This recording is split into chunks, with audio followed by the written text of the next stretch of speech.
ආයුබෝවන් හැමෝටම අවුරුදු 29කට පස්සේ මතකද අර සුප්‍රකට සින්දුව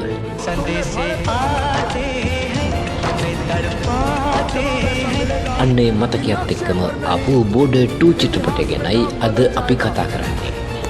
1997 දී සුනිසෙක්ටි සනි ඩියෝල් කරපු ඒ මහා පෙරලියට පස්සේ මේ දෙවනි කොටසෙන් අපිට මොනවද ලැබුණේ?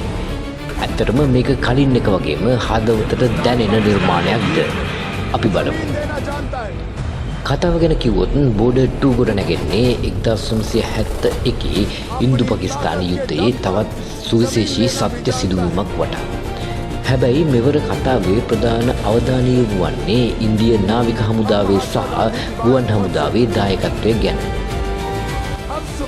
සනි ඩියෝල් නැවතත් මේජර් කුල්දීප් සිං විදියට පෙනී හිටියත් මෙවර අලුත් පරම්පරාවේ නළුවන් වන වරුන් ධවන් සහ දිව්ජිත් දොසන්ජ් සිනමා පටයට ලොකු ජවයක් ගෙනවා. විශේෂයෙන්ම වරුන් ධවන්ගේ රංගනය ගැන කියන්න ඕන. එයා නාවික හමුදා නිලධාරියෙක් විදියට කරන කැපකිරීම සහ සටන් ජවනිකා ඇඟ කිලිපොලා යනවා. යුද්ධය කියන්නේ තුවක්කුපත්තු කරන එක විතරක් නෙවෙයි.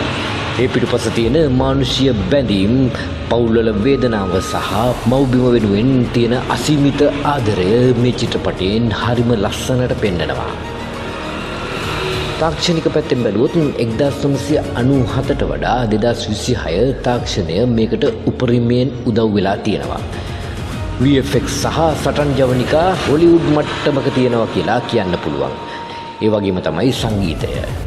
පරණ බෝඩ් එකේ තිබුණු ඒ ගැම්ම සහ හැඟීම් අලුත් සංගීත නිර්මාණවලත් තියෙනවා. විශේෂයෙන්ම යුද පිටියේ දර්ශනවලදී පසුබිම් සංගීතය ඔයාලගේ හදවතේ ගැස්ම වැඩි කරනවා නිසැකයි. අවසාන වශයෙන් කිව්වොත් බෝඩර් 2 කියන්නේ හුදෙක් දේශප්‍රේමී චිත්‍රපටයක් විතරක් නෙවෙයි. ඒක වීරත්වය ගැන කියවෙන මහා කාව්‍යයක්. ඔයා ක්‍රියාදාම චිත්‍රපටවලට ආසනම් එහෙමත් නැත්නම් රටක් වෙනුවෙන් කරන කැපකිරීම ගැන සංවේදී වෙන කෙනෙක් නම් බෝඩර් 2 අනිවාර්යයෙන්ම බලන්න ඕන චිත්‍රපටයක්. ඉතින් ඔයාලත් මේක බැලුවා නම් ඔයාලට මොකද හිතුනේ කියලා පහලින් කමෙන්ට් කරන්න. ඒ වගේම තවත් සිනමා විචාර බලන්න අපේ channel එක subscribe කරන්නත් අමතක කරන්න එපා. මම සමුගන්නවා. සුබ දවසක්.